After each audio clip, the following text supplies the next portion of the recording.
បាទ Hello សួស្តីអ្នកទាំងអស់គ្នាស្វាគមន៍មកកាន់ Channel របស់ខ្ញុំបាទចិន្តា Techno Share ទាំងអស់គ្នានៅវីដេអូនេះគឺខ្ញុំ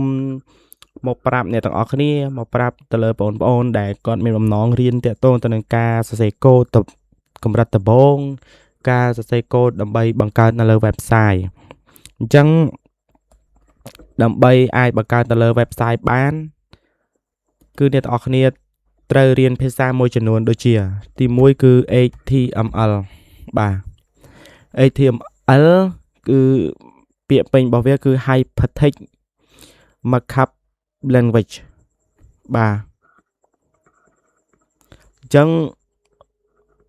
ភាសាទី2គឺវាមាន CSS ដែលភាសា CSS នេះគឺអនុញ្ញាតឲ្យយើងធ្វើការរចនាគេហទំព័ររបស់យើងមានភាពស្រស់ស្អាតមានភាពទាក់ទាញប្រៀបដូចជាយើង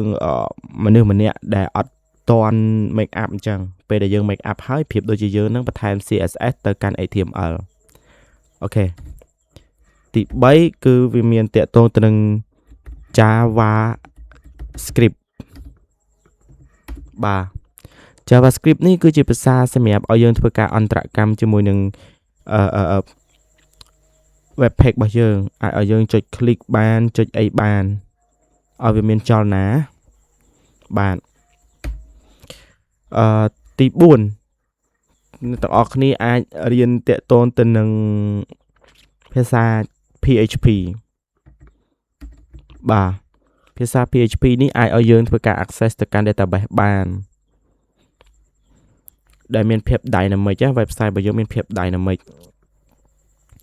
ហើយនៅក្នុងភាសា4នេះដើម្បីឲ្យកាន់តែងាយស្រួលបន្ថែមទៀតគឺអ្នកទាំងអស់គ្នាត្រូវតែរៀន library របស់ CSS ដែល CSS វាមាន library របស់វាគឺវាមាន Bootstrap បាទ Bootstrap នេះគឺវាមានគេបង្កើតកូដឲ្យយើងហើយក្នុងកូដហ្នឹងវាមាន class អញ្ចឹងយើងគ្រាន់តែហៅ class វាមកប្រើនៅលើ HTML របស់យើងទៅគឺងាយស្រួលតែម្ដងគឺវា responsive វាធ្វើឲ្យការ develop របស់យើងហ្នឹងកាន់តែចំណេញពេលហើយតើតូនទៅនឹង JavaScript នេះក៏យើងអាចមាន library របស់ JavaScript មួយដែរគឺ jQuery បាទអញ្ចឹង jQuery អាចអនុញ្ញាតឲ្យយើងធ្វើការចាប់ដើមមានន័យថាយើងអាចធ្វើការ manipulate DOM របស់ HTML បានបន្តមកទៀត PHP ក៏វាមាន library របស់វាដែរគឺ Laravel framework ដែរបាទអញ្ចឹងគឺនេះហើយគឺជាភាសាសម្រាប់បង្កើត full stack developer អ្នកទាំងអស់គ្នាឃើញគេផុសគេថាfull stack គឺជាអីមានន័យថា full stack ហ្នឹងគឺអ្នកទាំងអស់គ្នាអាចបង្កើតរបស់មួយតាំងពីចំណុច0រហូតមកដល់hosting បានដោយខ្លួនឯងអត់ចាំបាច់ត្រូវការនរណាគេមកជំនួយខាង back end ខាង front end ទេគឺអ្នកទាំងអស់គ្នាចេះទាំងអស់ទាំង front end ទាំង back end អញ្ចឹងភាសា HTML CSS ហើយ JavaScript នេះគឺវាជា front end PHP Laravel នេះគឺជា back end ចូលមកដល់ទី5អ្នកទាំងអស់គ្នាត្រូវចេះ database ខ្លះអញ្ចឹងពេញនិយមប្រើសម្រាប់ website គឺភាគច្រើនឃើញគេប្រើតាក់ទងទៅនឹង MySQL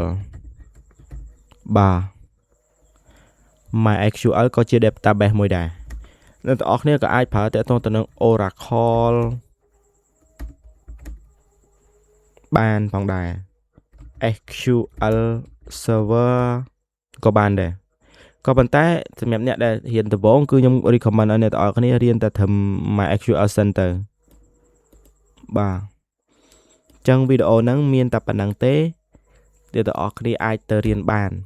អ្នកទាំងអស់គ្នាអាចចូលមកកាន់W3 School បាទ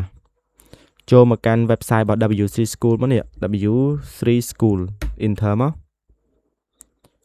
អ្នកទាំងអស់គ្នាចង់រៀន HTML ចុចលេខ HTML មកមើលទៅចង់រៀន CSS ចុច CSS មើលទៅចង់រៀន JavaScript ចុច JavaScript មើលទៅមានភាសាអ្នកទាំងអស់គ្នាចង់រៀនភាសាមួយណាអាចមើលបានអាន document គេហ្នឹងទៅអ្នកទាំងអស់គ្នានឹងយល់បន្ថែមហើយ